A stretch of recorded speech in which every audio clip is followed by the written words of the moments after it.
I wonder if he'll run as a Democrat or an independent. Never know. Might be a Republican. Yeah, well. Please. Kind of self-respecting black man will run as a Republican. Name one thing the Republican Party has done for black people. One! Well, they were the party of Lincoln.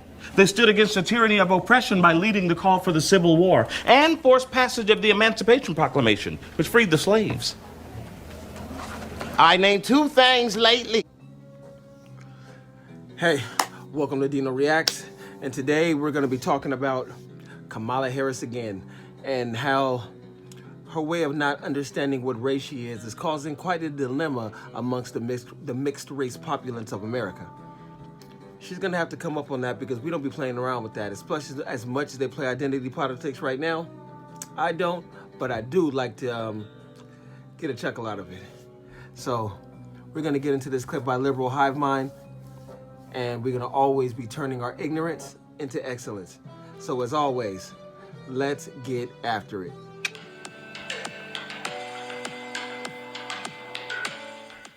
Man, the news never ceases to amaze me. But with this political cycle we're going through right now, nothing's going to be surprising. Let's see what's going on.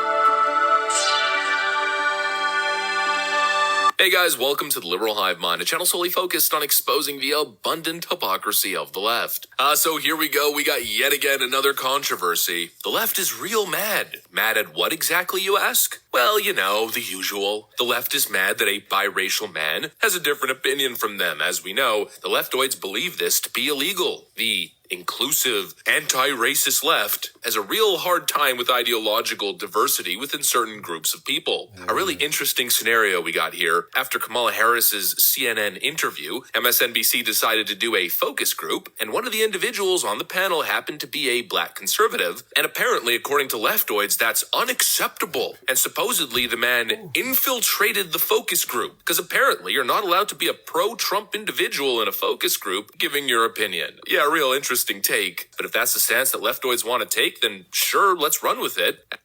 I'm gonna tell you right now, from being a black conservative, that is 100% the truth. They cannot stand the fact that you can think for yourself and think outside of the box. The fact that, and I'm speaking just straightforward to most of the minority community, the moment they understand that you don't use your emotions to make decisions, they completely ostracize you. They throw you right out. They throw you right out of the right out of the group. Because you can think logically. They think it's so insane how much emotional drive is used on the left. It drives me insane.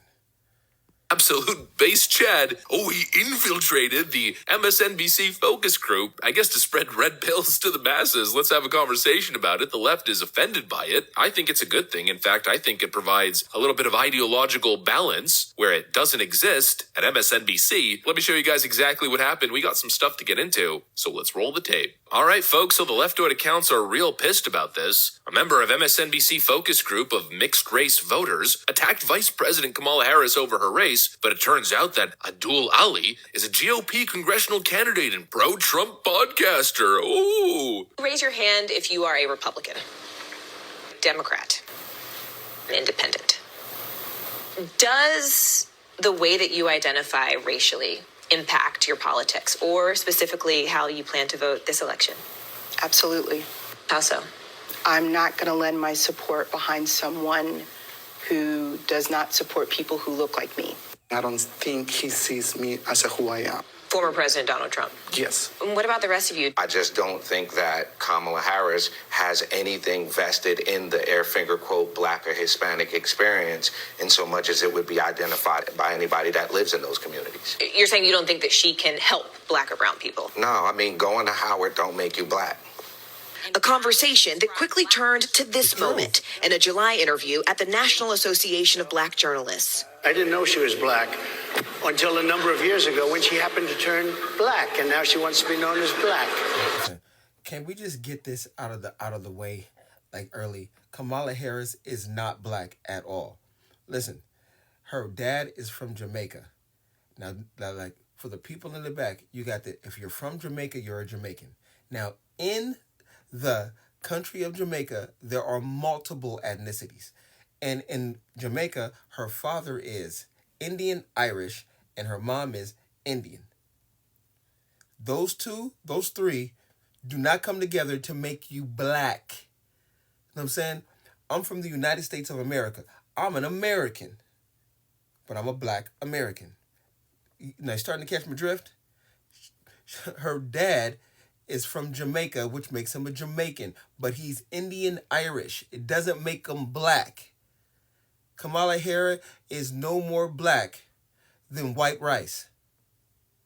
It's really simple.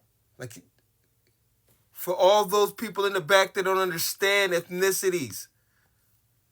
Oh, man, it drives me insane.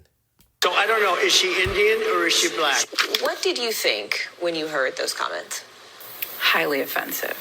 I mean, I think probably every multiracial, mixed race, biracial person has had the experience of someone else telling them that they are not something enough. I think it's...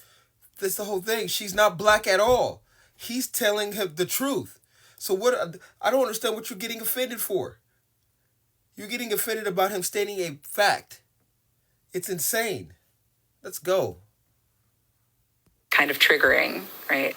I think it is impossible to be biracial in America. And I think that it requires that you're covering all bases at all times. And it requires constant recognition of both identities. And I think when Donald Trump says stuff like that about Kamala Harris and implies that she's like picking a race for political advantage, it's tapping into an incredibly familiar sentiment that I think everyone on this panel can understand. Marie and Adul, as Trump supporters, when you heard that comment, as mixed people, how did it register with you? Well, my first thought was, that wasn't very well thought out. At the same time, though, when I heard it, I didn't hear it as an attack on blacks or Indians. I heard it more so of him commenting towards identity politics and the appeal that some take to play up one side of their race over the other. Adul, I see you nodding your head. I agreed with him. I didn't know she identified as black because everything I saw was first South Asian, first Indian. There's none of that identified as black. Regardless of her parents, I mean, she was born in this country, and she identifies as a black person in this country in an American way, in a uniquely American context. I've never heard her identify herself as a black woman. She said multiple times she's a black woman. I've never heard it. But I'm black, and I'm proud of being black. Politics.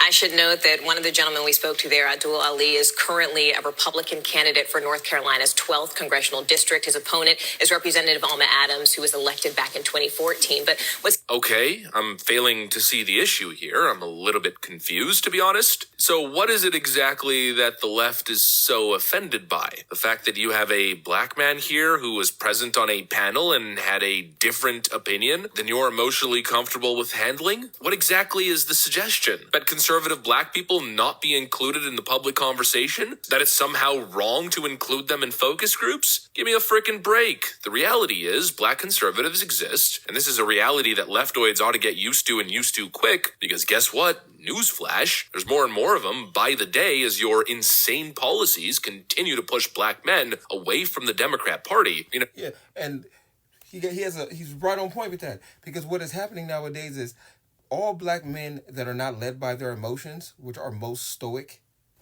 masculine black men, are starting to understand that our party does not want us. They only want people that are led by their emotions.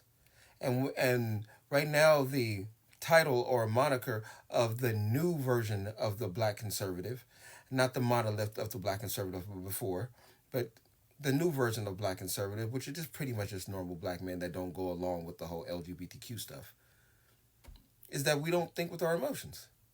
And the moment they find that out, they want to run us out because we cannot be led. I mean, you're going to actually have to come to us with common sense and reasoning.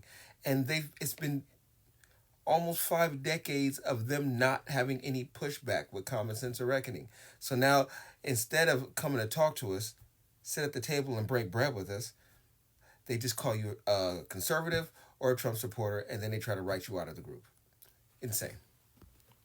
I don't know if leftoids realize, but this focus group wasn't a focus group of undecided voters, people pretending to be nonpartisan or on the fence, independents who don't know who they're going to vote for. It was simply a group of mixed-race voters giving their opinions. And yeah, the reality is there's people who have different opinions that you might not agree with, and those people ought to be represented. But of course, the Democrat view is that he's a Republican GOP shill that was sent to attack Kamala Harris. What an absurd statement. He was sent to push the party talking points. No, he wasn't. He's a man who ran his own congressional bid for office, who happens to do a political podcast where he gives a right-wing opinion. There's nothing wrong with that at all. You know, like I said earlier, I think this was a breath of fresh air. Finally, an opposing view was represented on MSNBC. And his view in particular is a relevant view. It's not just a Republican attack line that one of Trump's minions is pushing as he's infiltrated this focus group. No, it's actually a very popular, pervasive view that a lot of people share. What do you guys think about Kamala? It'll be cool. She's terrible. If she comes into office, it will be done. It'll be cool to see a female black,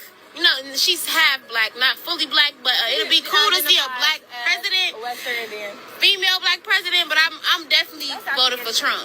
Let me tell you something. She tries to get the black vote. Because if you look at her past things, and maybe 10, 15 years ago, when she's in interviews, she identifies as West Indian. She does. The only way that she's identified as African American is right now. Right now. Because she wants the voters. But she doesn't give a fuck. Because where was she at in these past 4 years if she's vice president? What has she done for us? She have not. Can you say one thing that I didn't even know she was the vice president. Can we say what she has done? Let's go, Trump. And I am going to stand on Trump, and I'm so sorry if that may ruffle people's feathers. But I have done my own research, and Trump has done a lot for us, more than what the media tries to portray. They're getting all our favorite rappers. They're having Megan Thee Stallion twerk and all of that to gain, because they think that that's going to make us vote for them. And that's not. And that never got my vote. And that will never get my vote. And I'm going to stand on that. Twerking did and not get my having vote. Meg Thee Stallion. First off, the song that she was even saying is very ignorant. Go around asking people on the streets. I've seen so many. I love that, man. I'm serious, man. I love that. Out here in Cali, I do not meet enough sisters that speak like that. Out here in Cali, we are a deep, well, maybe not all of Cali, but in the metropolis. I'm here in Los Angeles and Venice, California. It's such a rarity to meet a black woman that supports Trump out here. And when they hear you support Trump, you might as well be the devil, bruh. Man, but like just hearing these ladies talk like that with such passion in their voices, with passion and reasoning, that's what I'm talking about, man. God bless these girls. My heart goes out to you, man. I'm sending God's prayer to you. Thank you, man. Breath of fresh air. Of these interviews so far, and you'll see the same thing over and over again. You'll see the same repeated pattern. Are all of those people Republican shills, Trump podcasters who are infiltrating these online interviews? No, they're regular people who have different opinions. And you're just throwing a hissy fit, frankly, because a black man disagrees with you, and you leftoids view that as unacceptable. And you're the side of anti-racism. Give me a frickin' break. You're the side of big media propaganda. The side that just wants the establishment cult to win at any and all cost. Yeah. And I gotta say this, girl right there with the little striped dress on, I think she got her head on straight, but thick chocolate over here in the corner, she co-signing with her girl, but she seems like one of those type of people. Hey, I'm just throwing it out here, this is not a fact. She's like one of the people out there that support Trump in the front, but go in that booth and still hit that Kamala button. Because as she said, I would love to see a black president. That's all, man. That is the energy that is destroying the blacks in this country. I just want to see it. They don't care what it is as long as it looks like it. Oh, my God. But hopefully her girl is going to keep spitting that truth in her ear, open her mind so she can know what's really going on, and we can get this country back on track. That means stifling dissent? Well, then that's what's got to happen, huh? This left-wing perspective ought to be condemned totally, where you see these leftist collectivists throwing a hissy fit every single week when a news organization does its job ethically. Oh, they gave Donald Trump a platform. How unacceptable. We should boycott this news network. The only thing that's acceptable to these people is hardcore left-wing partisan hackery. Anything else is straight-up fascism. They want the media to keep doing their frickin' dirty work. They want kid gloves for Kamala, just like we saw in that pathetic CNN interview. I mean, total political kabuki. Marquee Theater. They even had an 18-minute highly edited interview that they aired to the public with a live tag on. Totally unbelievable. I mean, look, there's a live tag in this edited, chopped up piece of video that was played to the public where Dana Bash didn't even challenge Kamala Harris even once. Meanwhile, this is how Dana Bash treated J.D. Vance just a couple weeks prior. You guys seem to be struggling a little bit. Kamala Harris has been calling the shots. Says who? There's no evidence that Kamala Harris threw him overboard, called you and Donald Trump, and that is weird. Sure. You're saying Tim Walz doesn't have affection for his wife? I don't even understand that. They have done both. They have both policies, and they are trying to define you. You have been on the campaign trail questioning Tim Walz's military record. Governor Walz served 24 years. Sure. He even stayed after he could have retired because of 9/11, more than the country asked of him. Do you honor his service? I will say that the Harris-Walz campaign did say that the governor misspoke. That was a month before the National Guard even announced that it was possible that they would deploy to Iraq, and it ended up.